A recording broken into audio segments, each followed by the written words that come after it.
attention to this courtroom footage captured by a local journalist during what should have been a routine sentencing hearing. Watch the defendant standing between four court officers, completely still, wearing something that made every person in that room go cold. See that white ceremonial hood with the crimson cross? The matching robe with symbols that represent one of America's darkest legacies? This man is about to make a confession that will blow apart everything the prosecution just spent 8 months building. What he says in the next 60 seconds won't just shock the courtroom, it'll expose a conspiracy that reaches into the highest levels of federal law enforcement. This is the story of how one man's twisted double life led to 6 deaths and how the truth almost died with them. You know that moment when you see something so bizarre, so completely out of place, that your brain struggles to process what you're looking at? For everyone packed into Courtroom 4C at the Riverside County Justice Center on September 22, 2017, that moment came when Trevor Caldwell walked through those double doors. The courtroom had been buzzing with anticipation. Families of the victims sat on one side, clutching photographs and tissues. On the other side, a handful of supporters, though calling them that feels wrong, waited to see their man face his fate. Journalists had camped out since dawn to get seats. This was the sentencing hearing everyone had been waiting for. The trial had been a media circus lasting 8 months, with testimony that made hardened prosecutors physically ill. But nobody expected what happened next. When Trevor Caldwell entered that courtroom, flanked by 4 court officers, he wasn't wearing the standard orange jumpsuit. He'd somehow gotten permission, and this detail still sparks outrage, to wear his religious garments for the sentencing. What walked into that room looked like something from a different century. A ghost from America's bloodiest chapters, pure white robes, immaculately clean, with ceremonial cords wrapped around his torso, and that hood, that white hood with the crimson cross on the forehead and the circular emblem on the chest. Someone in the gallery screamed. One of the victim's mothers collapsed and had to be carried out. The judge, Honor Marianne Kettering, went pale but held her composure. She'd seen a lot in her 30 years on the bench, but this was something else entirely. Trevor Caldwell was 36 years old, a former military contractor and self-described patriot who'd been convicted 3 weeks earlier on 6 counts of first-degree murder. The victims were all members of Unity Bridge, a grassroots organization in Riverside, Oregon, that worked on racial reconciliation and community healing. They'd been found dead in a warehouse on the outskirts of town on February 8, 2017. Execution-style shootings, professional, cold, methodical. The evidence against Caldwell seemed overwhelming. His DNA at the scene, his fingerprints on shell casings, witnesses who'd seen his truck near the warehouse, cell phone records placing him there at the time of death, and perhaps most damning, the manifesto found in his apartment, 16 pages of hate-filled ideology calling for a new covenant and the purification of America. He'd maintained his innocence throughout the trial. His court-appointed attorney had argued reasonable doubt, suggested the evidence was circumstantial, hinted at a setup. The jury deliberated for 6 hours. Guilty on all counts. So here we are, 3 weeks later, waiting for the judge to hand down 6 consecutive life sentences without the possibility of parole. Here's Caldwell dressed like he's attending a hate group ceremony instead of his own condemnation. And here's where everything we thought we knew starts to crumble. Let me take you back 7 months to understand how we got here. February 8, 2017 started like any other Wednesday in Riverside, a mid-sized city in Oregon that most people had never heard of, population around 65,000, mix of college students, working families, and retirees. The kind of place where people still said hello to strangers and left their doors unlocked. Unity Bridge operated out of a converted warehouse on the industrial edge of town. The building wasn't much to look at from the outside. Red brick, weathered sign, small parking lot, but inside, it was the heart of something beautiful. The organization had been founded 3 years earlier by Marcus and Diane Holloway, an interracial couple who'd experienced discrimination firsthand and wanted to create a space for difficult conversations about race, justice, and healing. They held weekly discussion groups, organized community meals, ran mentorship programs for at-risk youth. The Holloways weren't radicals, they were teachers. Marcus taught history at Riverside Community College. Diane was a social worker. They believed that change happened through education and empathy, one conversation at a time. That Wednesday evening, Unity Bridge was hosting what they called a Covenant Circle, their term for an intensive dialogue session where people committed to 6 weeks of honest, sometimes painful discussions about prejudice and privilege. 14 people had signed up. The session was scheduled to start at 7 p.m. By 6:45, 6 people had arrived. Marcus and Diane Holloway, Jerome Patterson, a retired postal worker and civil rights activist in his 70s, Yuki Tanaka, a Japanese-American graduate student studying sociology, Robert Hayes, a white attorney who'd recently taken on several pro bono cases for minority defendants, and Sarah Chen Williams, a biracial teacher who wanted to better understand how to talk to her students about systemic racism. Here's what we know from security footage, and yes, this footage becomes crucial later. The warehouse had 2 cameras, one pointed at the parking lot, another at the front entrance. At 6:52 p.m., all 6 victims are seen entering the building together, laughing about something. They looked relaxed, happy even. These were people who genuinely enjoyed each other's company. At 7:03 p.m., a white pickup truck pulls into the parking lot. Can't see the plates clearly, but later analysis would identify it as a 2014 Ford F-150. Driver gets out. Average build, wearing dark clothes and a baseball cap pulled low. He walks straight to the entrance, confident, like he belongs there. The security footage shows him entering at 7:04 p.m., and that's the last time any of those 6 people are seen alive. But here's what made it even more horrific. The other 8 people registered for the Covenant Circle, they all canceled, every single one. 3 called that afternoon with various excuses. 5 just didn't show up. Later, investigators would find this deeply suspicious. Was it coincidence, or had someone warned them to stay away? When the shooting happened, and we have to piece this together from forensic evidence, it was quick and professional. Each victim was shot twice, once in the chest, once in the head. 9mm handgun with a suppressor.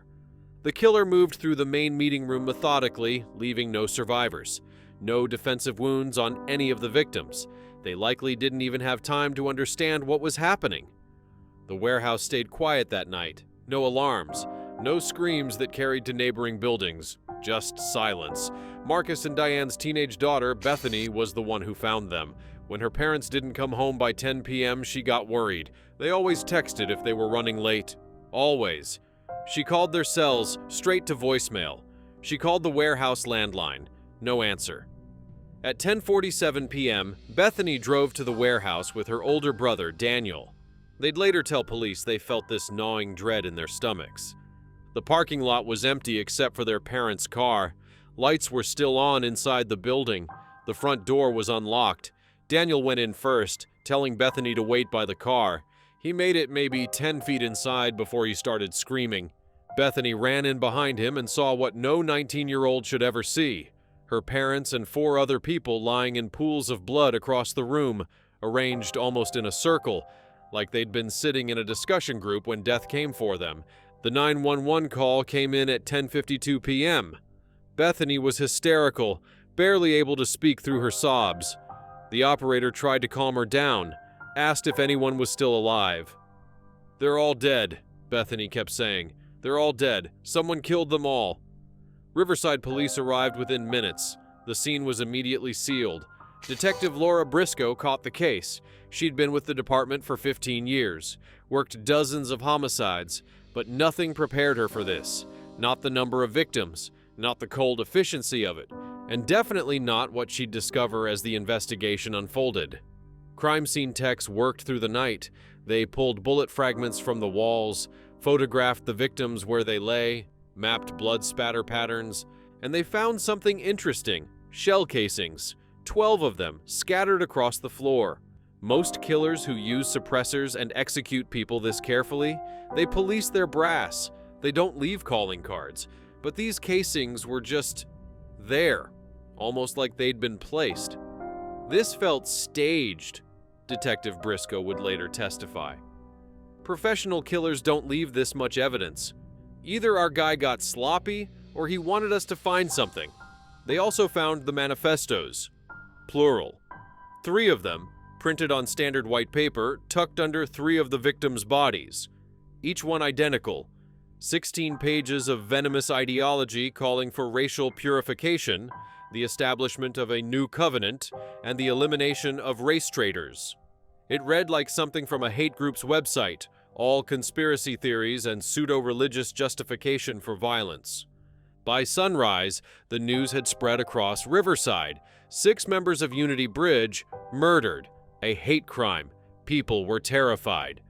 The mayor held an emergency press conference at 8 a.m., calling it an attack on everything we stand for as a community. Within hours, the FBI was involved, sending agents from the Domestic Terrorism Unit. The investigation moved fast.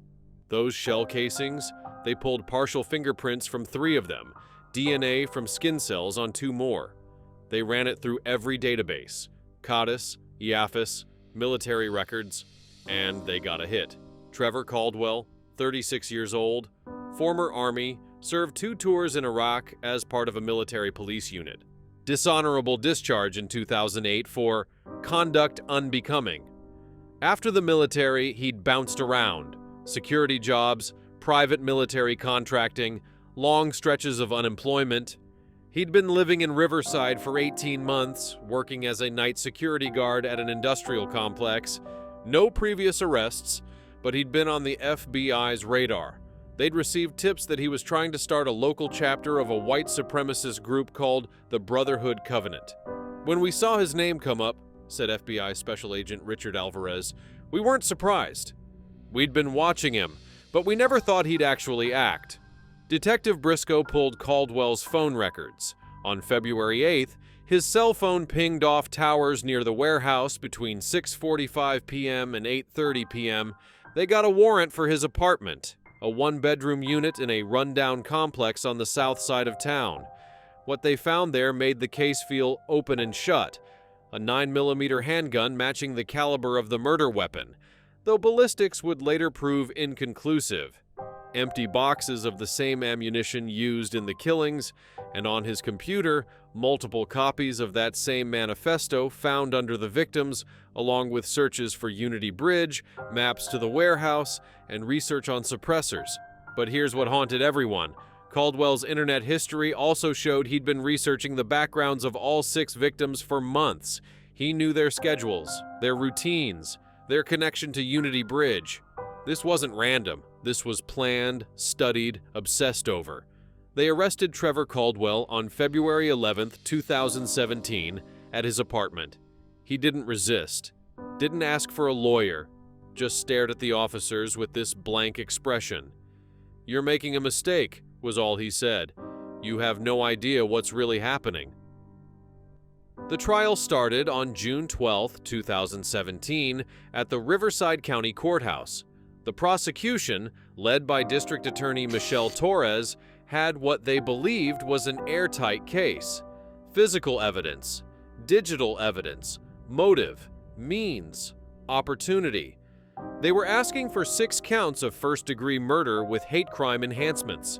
Caldwell's court-appointed attorney was a young public defender named James Morrison, fresh out of law school, only 3 years in practice. This was the biggest case he'd ever handled, and it showed. Morrison's strategy was simple: create reasonable doubt, suggest someone framed Caldwell, question the chain of evidence, paint his client as a loner with unpopular views who'd been railroaded by law enforcement desperate to close a high-profile case. The prosecution went first, naturally. They called Detective Briscoe to walk the jury through the crime scene. She described the victims' positions, the professional nature of the execution, the manifestos left behind. Then came the forensic experts. A ballistics specialist testified about the 9mm rounds and the suppressor. A DNA analyst explained how Caldwell's genetic material was found on 2 shell casings. A fingerprint examiner showed how his prints matched partials on 3 others. The prosecution showed the jury Caldwell's manifesto, read portions aloud. The courtroom went silent as those hateful words filled the air. "We are the true patriots," it read.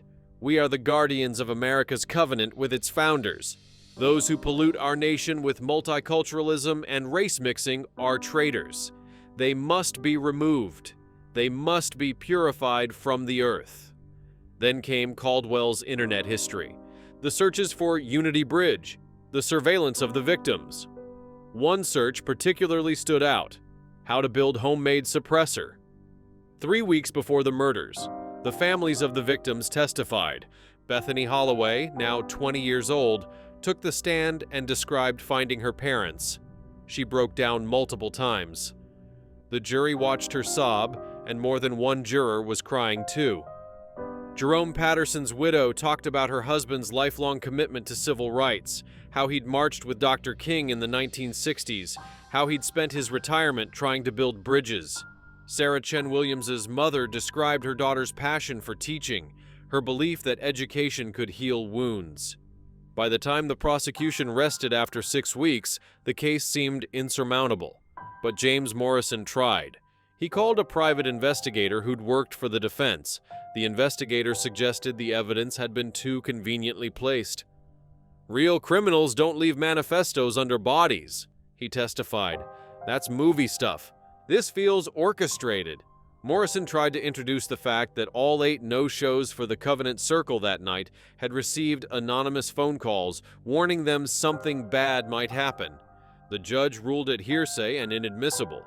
He tried to show that Caldwell's phone had been briefly at his apartment at 7:15 p.m. during the time of the murders. The prosecution's expert explained that cell towers aren't GPS precise and the signal could have bounced. Morrison even put Caldwell on the stand, which defense attorneys almost never do in murder trials. It was a calculated risk. Caldwell spoke clearly, calmly. He denied everything.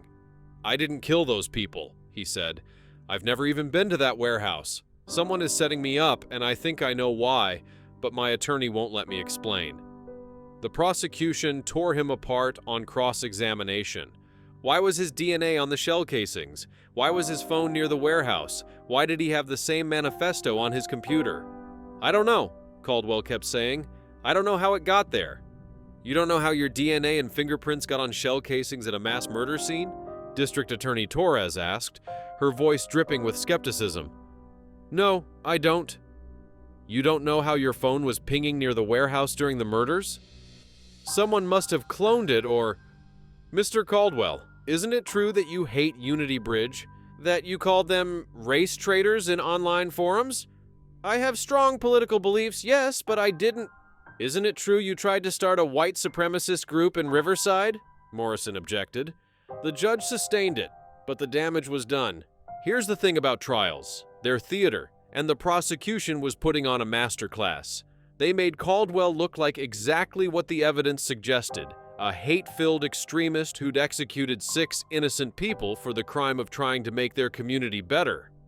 The defense's closing argument tried to focus on reasonable doubt. "The evidence is too perfect," Morrison told the jury. "Too convenient." When real criminals commit crimes, they make mistakes. They leave messy evidence. This case looks like someone reverse-engineered what a hate crime should look like and planted every single piece. But the prosecution's closing was devastating.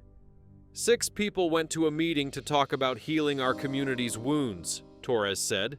6 people who believed in love over hate, in unity over division, and this man, she pointed at Caldwell, executed them like animals because he couldn't stand what they represented. The evidence isn't convenient. It's overwhelming. And it points to one person, and one person only. The jury deliberated for 6 hours. When they came back, the foreperson stood and read the verdict 6 times. Guilty. Guilty. Guilty. Guilty. Guilty. Guilty. Caldwell showed no emotion, just stared straight ahead. But Morrison looked devastated. He'd tried his best with an impossible case. Sentencing was scheduled for 3 weeks later. That gave everyone time to prepare victim impact statements, for the judge to review sentencing guidelines, for Caldwell to contemplate spending the rest of his life in prison. Nobody expected what came next. September 22, 2017. The sentencing hearing. This is where everything falls apart. Caldwell had filed a motion to wear his religious garments to the hearing. His attorney objected, said it would be inflammatory. The judge incredibly allowed it. First Amendment religious expression, she ruled, it would be one of the most controversial decisions of her career. So here comes Caldwell, dressed in full ceremonial white robes with crimson symbols, looking like something from a Klan rally in 1925. The courtroom erupted. Victims' families shouted. Officers had to restore order. One family member was removed for trying to rush the defendant. Judge Kettering banged her gavel. "Order! I will have order in this court!" The victim impact statements began. Bethany Holloway read a letter about her parents. "They taught me to love everyone," she said through tears. "They believed people could change. They believed in redemption. And someone killed them for it." Jerome Patterson's grandson talked about his grandfather's legacy. He survived Jim Crow. He survived hatred his whole life.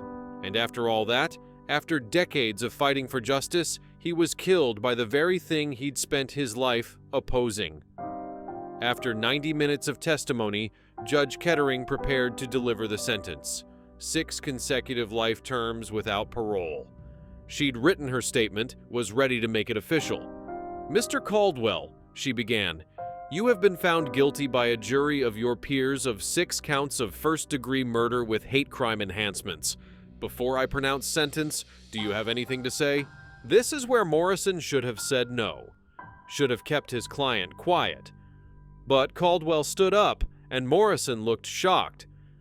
"Your Honor," Caldwell said, his voice steady, "I have a statement, and it's going to change everything." "Mr. Caldwell," Morrison tried to stop him. "Your Honor, I need to tell the truth, the complete truth." Judge Kettering looked uncertain but nodded. "You may proceed." And that's when Trevor Caldwell removed his hood. The courtroom went silent. He looked directly at the judge, then at the families, then at the prosecution. "I am not the man you think I am," he said. "My name is Trevor Caldwell, that's true. But for the past 3 years, I have been working as an undercover informant for the FBI. My job was to infiltrate domestic extremist groups, specifically a network called the Covenant Brotherhood. Everything you saw at trial, my online posts, my attempts to start a local chapter, my manifesto, all of it was part of my cover." The courtroom exploded. Judge Kettering banged her gavel repeatedly. "Order! Mr. Caldwell, these are serious allegations." "Your Honor, I can prove it. The 6 people who died weren't innocent victims. They were operatives for the Covenant Brotherhood.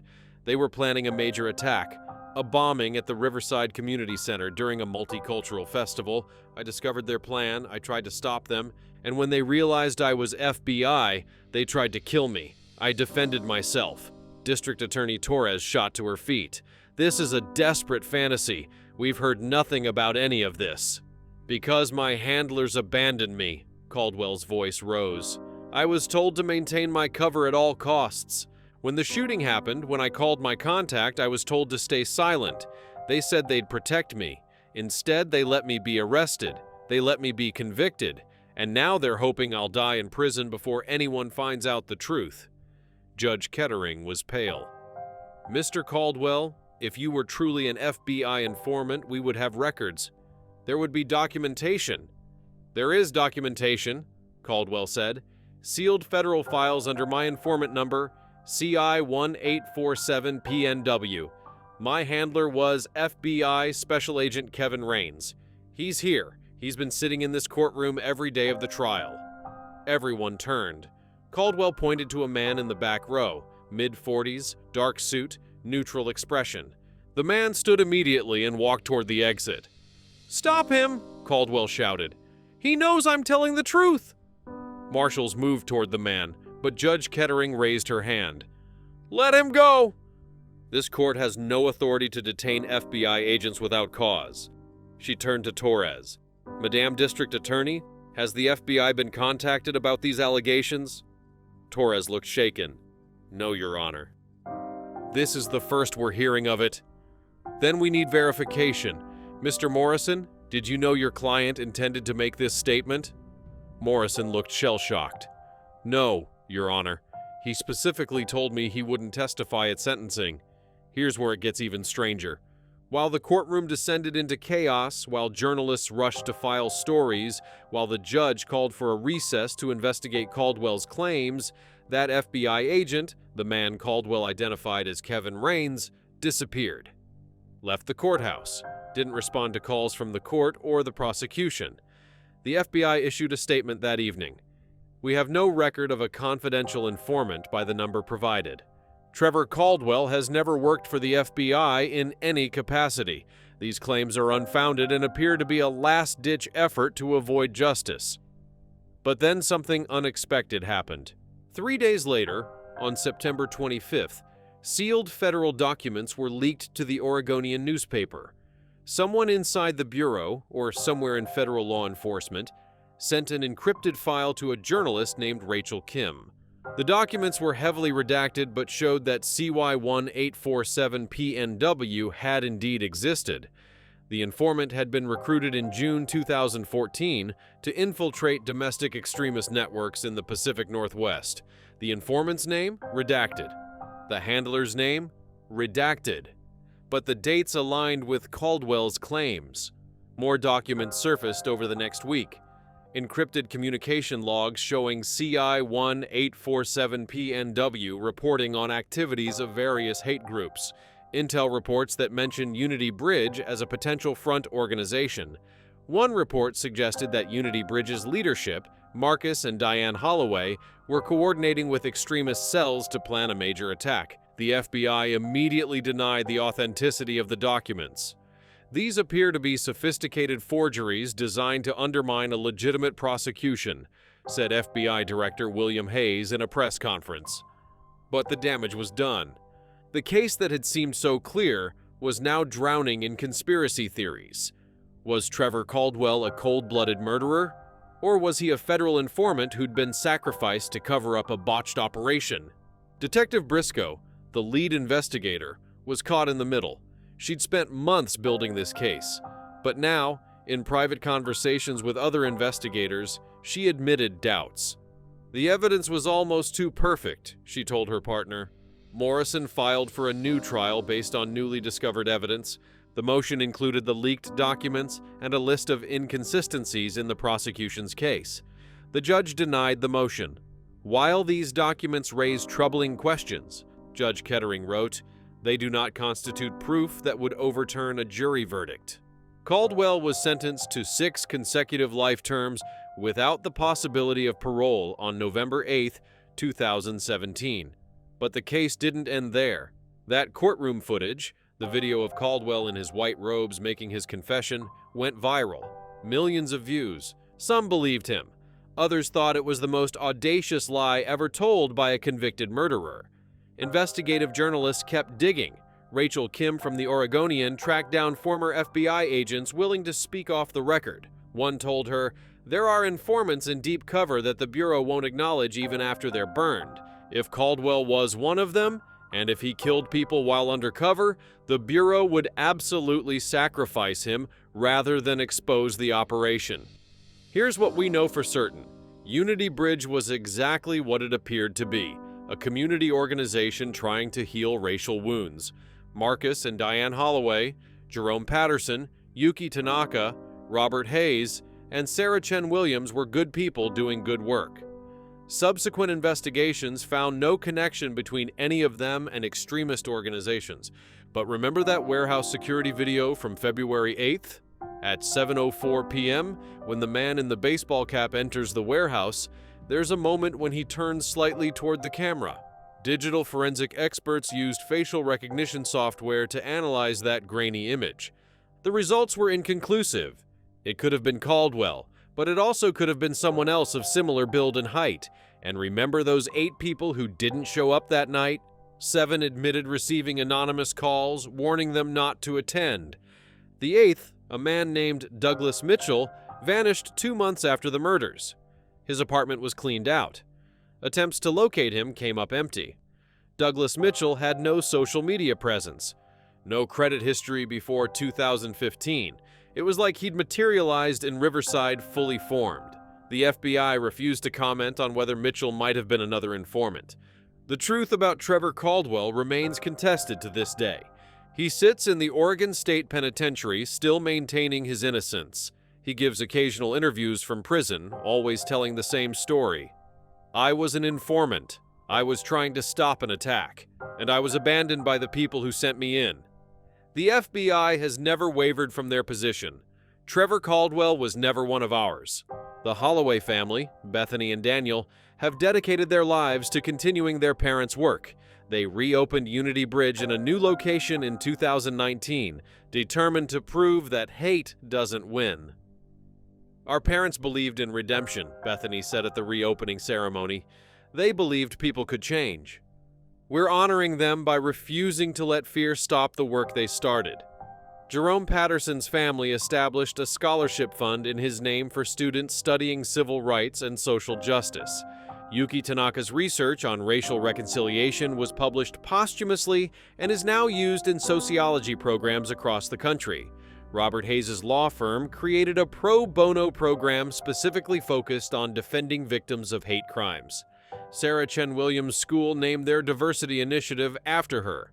The 6 lives lost that February night left legacies that continue to make the world better. That's what makes this case so painful.